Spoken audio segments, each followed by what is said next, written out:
भारत माता की, भारत माता की, भारत माता की। मैं कुछ शब्द हिंदी में कहना चाहूंगा हमारे साथी जो लद्दाखी नहीं समझते हैं या जो ऑनलाइन हो और लद्दाखी नहीं समझते उनके लिए। तो आज यहाँ पर पूरा लद्दाख एक तरह से सम्मिलित हुआ है, एकत्रित हुआ है। यहाँ कारगिल से लोग आए हैं, कल 2 दिन का सफर करके कारगिल से ISK के लीडर्स आए मिलने के लिए। आज यहाँ बहुत हैं। वैसे ही जंस्कर से आए हैं, नुब्रा से, चमतम से, हर जगह से आए हैं एक आवाज के साथ कि लद्दाख का संरक्षण हो, 6 शेड्यूल में हो और सिर्फ लद्दाख ही नहीं पूरे हिमालय के पर्वतों का संरक्षण हो। कभी कभी कोई मुझे पूछते हैं कि आपका ये कोई पॉलिटिकल तो नहीं है, तो मैं ये कहूँगा पॉलिटिकल जिसे अगर हम पार्टी पॉलिटिकल कहें तो इसमें सवाल ही नहीं है, क्योंकि हर पार्टी का इसमें हाँ है, किसी का ना नहीं है। बीजेपी पार्टी का तो ये हमेशा चुनावी मुद्दा रहा है नंबर 1, बल्कि हमारे MP साहब ने ही हमें इसका रास्ता दिखाया था 6 शेड्यूल का। तो जहां एक वादा हुआ है चुनावी मैनिफेस्टोज में और फिर law ministry, home ministry, tribal ministry, सब ने हमें आश्वासन दिलाया था कि लद्दाख को 6 शेड्यूल में लिया जाएगा। तो फिर इसके अगेंस्ट कौन है? कैसा कंट्रोवर्सी, कैसा पॉलिटिक्स? ऐसा कुछ पॉलिटिकल नहीं है। अगर हम कहें कि पॉलिटिकल है तो ये हो सकता है अभी कि सब लोग मिलकर लद्दाख की बेहतरी चाहते हैं, थोड़े नाखुश हैं जिस तरह का यूटी मिला, क्योंकि हमने सोचा था ये यूटी जम्मू कश्मीर से तो बहुत बेहतर होगा, लेजिस्लेचर के साथ होगा, लोगों की राय, लोगों की ख्वाहिशों से चलेगा लद्दाख की उन्नति। वैसा नहीं हमें दिख रहा है। ये यूटी विदाउट लेजिस्लेचर है और इसलिए हमारा कोई काबू नहीं है क्या काम होता है और नहीं होता है। तो इसलिए बहुत धीरे चल रहा है, बहुत से फंड्स वापस जा रहे हैं और कारगर इफेक्टिव नहीं हो रहा है। तो अब इस हालत से तंग होकर हाँ लोग मांग रहे हैं स्टेटहुड, और क्यों ना मांगे? क्या गलत है स्टेटहुड मांगने में? जम्मू कश्मीर को जब वादा किया गया कि आपका स्टेटहुड बहाल किया जाएगा, अभी आप यूटी हैं, तो लद्दाख ने क्या गुनाह किया कि उन्हें विदाउट रिप्रेजेंटेशन, विदाउट लोकतंत्र रखा जाएगा? क्या गुनाह किया? क्या ये लद्दाख के देशभक्ति का सजा है कि उन्हें एक शख्सियत राज करेगी? हमारे 4 MLAs, 2 MLCs हमारी आवाज को असेंबली में ले जाते थे, उस हिसाब से तरक्की होती थी। अभी 0 हो गया है, वो 0। तो लोकतंत्र में तो हम पीछे चले गए हैं। स्टेट्स में कभी राज्यपाल प्रशासन, गवर्नर्स रूल लगे तो उसे बदकिस्मती माना जाता है कि लोकतंत्र को रोकना पड़ा है, और ऐसा 2 महीने, 5 महीने, 6 महीने के लिए ही किया जाता है। तो अब लद्दाख तो अनिश्चित काल, इनडेफिनेट गवर्नर रूल में चला गया, अंधेरे में चला गया है। तो इसलिए स्टेटहुड की मांग करना कोई बुरी नहीं बात नहीं है। आप लोगों का क्या ख्याल है? स्टेटहुड फॉर लद्दाख भारत सरकार को एक इनाम के तौर पर लद्दाख को देना चाहिए, जो लद्दाख ने हर जंग में भारतीय सेना का साथ दिया, जिस ईमानदारी से यहाँ हर चीज चलता है। लद्दाख से बाकी भारत को सीख लेनी चाहिए। तो हमें भी लोकतंत्र का तो एक हक बनता है, यहाँ की लोकतंत्र को आप ना ले जाएं, सिर्फ ये कहेंगे हम।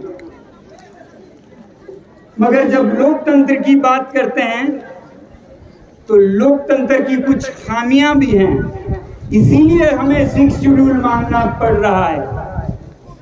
लोकतंत्र में हमारे नेता सिर्फ 5 साल का देखने के लिए मजबूर होते हैं या प्रशिक्षित होते हैं, कंडीशनड होते हैं, तो इसलिए वो सिर्फ छोटे दृष्टि से प्लानिंग करते हैं, जबकि प्रकृति, ये पहाड़, ये ग्लेशियर्स, ये जंगल, ये जानवर, प्रकृति दशकों और सदियों के तरीके से चलता है, 5 साल से नहीं।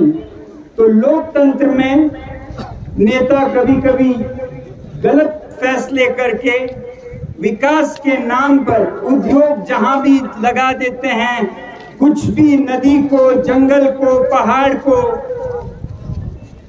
इधर का उधर कर देते हैं और विकास के बदले विनाश कर बैठते हैं।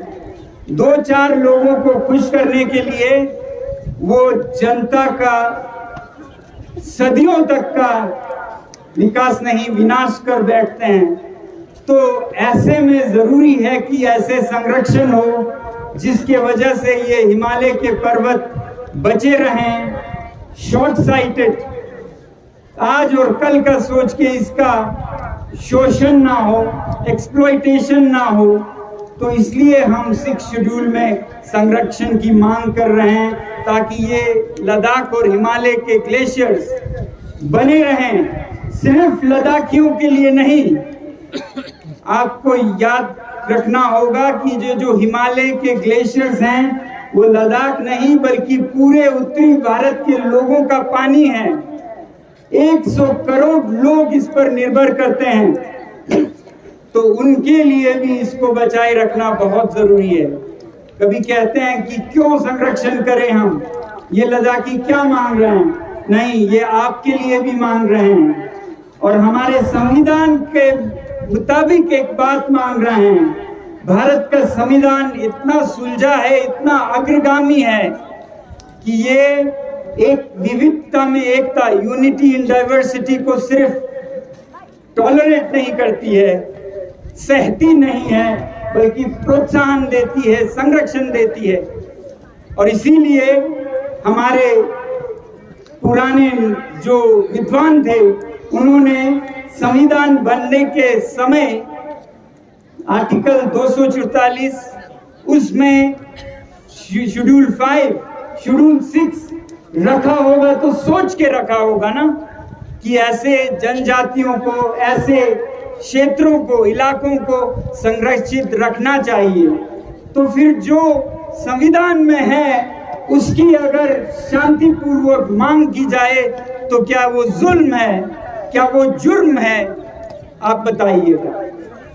क्यों आज 6 शेड्यूल का बोलना एक जुर्म देखा जा रहा है? 6 शेड्यूल बोलने वालों को हिरासत में ले रहे हैं, FIR हो रहे हैं। अरे यही तो हमारे आज नौजवानों को कहीं वो स्टेडियम में 6 शेड्यूल बोलने पर पुलिस पकड़ के ले जाती है, कोई फेसबुक पे कमेंट दे या कमेंट अप्रूवल दे उन पर FIR हो जाता है। ऐसे जुल्म और सितम में एलियनेशन शुरू हो जाता है। और जब लोगों को नौकरियां नहीं मिले, बच्चों को 12,000 की उम्मीद करते हुए 250-300 निकले हैं, वो भी पुलिस में, जो कि शायद दमन के ऑपरेशन में काम लाएं, तो ऐसे हालात में एलियनेशन शुरू होता है जब युवा बेरोजगार हो और जुल्म हो और दूसरी तरफ संवैधानिक मांग को एक जुर्म की तरह देखा जाए। तो ये ना कीजिएगा, आपके ही किए गए वादे को याद दिलाना आज जुर्म हो गया है। अगर इतना जुर्म होता तो हमें पहले ही बता देते। आप पहले ही वो मैनिफेस्टो में नंबर 1 पे नहीं रखते तो हमें भी समझ आता कि ये तो देशद्रोही नारा हो सकता है। अब जिस सरकार ने इसको पहले नंबर पर खुद रखा हो, उसका नाम लेना जुर्म कैसे हो गया, मैं समझ नहीं सकता हूं। तो इसलिए हम दूरदर्शिता से काम ले। मुझे उम्मीद है कि आज की हमारी आवाज हमारे प्रधानमंत्री जी तक, हमारे गृह मंत्री जी तक पहुंचेगी, क्योंकि पहले ये निचले स्तरों पर रह के पहुंचती नहीं थी, और वो इस पर गौर करेंगे और हमारे नेताओं को इस मेज पर, टेबल पर डायलॉग के लिए बुलाएंगे और जल्द ही इस पर एक फैसला कुन बातचीत होगी। ये हमारी बहुत बहुत बड़ी उम्मीद है। हम डेवलपमेंट के अगेंस्ट नहीं है कि लद्दाख को संरक्षण करके यहाँ कोई इंडस्ट्री नहीं आए।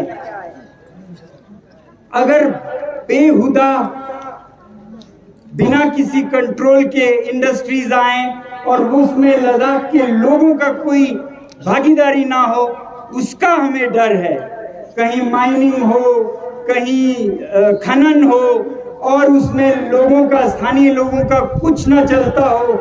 एक शख्सियत लेफ्टिनेंट गवर्नर के खुश होने पर कुछ भी करना मुमकिन हो तो ऐसा ही होगा, और कुछ दिनों में न लद्दाखियों के लिए ये पानी बचेगा, न दिल्ली के लिए, न चंडीगढ़ के लिए, न लखनऊ के लिए, न पटना के लिए, न कलकत्ता के लिए।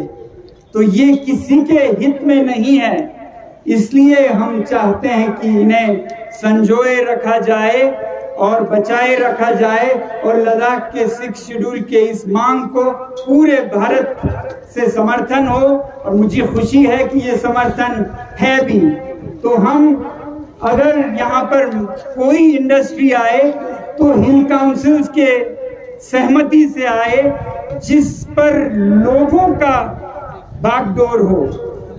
तो हम विकास के खिलाफ नहीं हैं, हम किन्हीं लोगों के खिलाफ भी नहीं हैं, अंदर के बाहर के लोग, ऐसे हम नहीं देखते हैं। मैं तो ये कहता आया हूं कि लद्दाख को बाहर से बचाएं तो ठीक है, लद्दाख को लद्दाख के लोगों से कौन बचाएगा?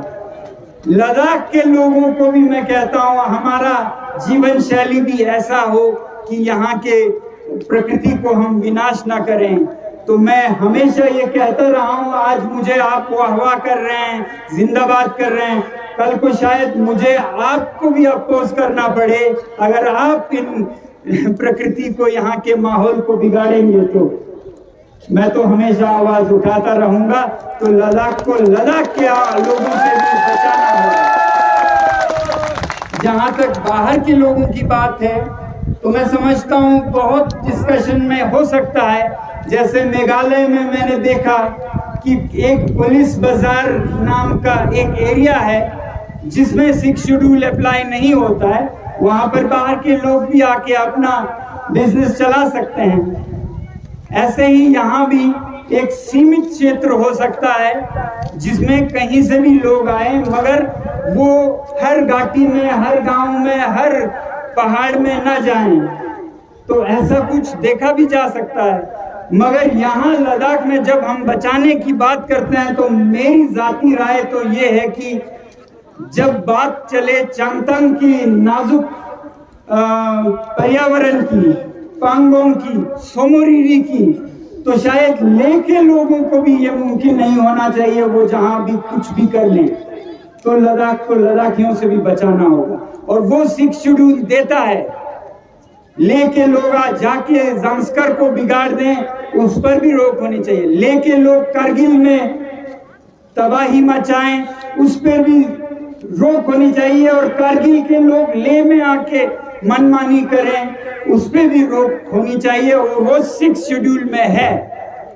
इलाके को बचाते हैं सबसे, और सबके इलाकों को संरक्षित करता है। तो इस तरह से हम किसी के खिलाफ नहीं हैं, हम संरक्षण के पक्ष में हैं, विपक्ष में किसी के नहीं हैं। ये मैं कहना चाहता हूँ आपको। अब ज्यादा ना कहते हुए आखिर में ये कहूँगा कि ये एक सांकेतिक अनशन था 5 दिन का। बहुत लोग पूछते हैं अगला क्या है आपका कदम। मेरी तो उम्मीद है कि हमारी सरकार बहुत ही संवेदनशील है और सहानुभूति रखते हैं लद्दाख के लिए, और हमारी आवाज अब तक तो पहुंच गई होगी। बच्चा बच्चा आपने देखा होगा बोल रहा है 6 शेड्यूल। बूढ़े 75 साल के लोग बर्फ में अनशन करके बोल रहे हैं 6 शेड्यूल, और कितनी आवाज लगानी पड़ेगी। तो मुझे उम्मीद है कि आवाज पहुंच जाएगी और हमारा एक आगे बढ़ेगा ये फैसला और ये बातचीत। अगर वो नहीं होता है, अगर अब भी हमें इंतजार करते रखा जाता है, तो मेरा अपना व्यक्तिगत प्रतिज्ञा ये है कि अगला अनशन 10 दिन का होगा, और उसके बाद 15 दिन का होगा, उसके बाद 20 दिन का होगा। जब तक हमारी सरकार हमारी आवाज को न सुने, ये बढ़ता ही जाएगा।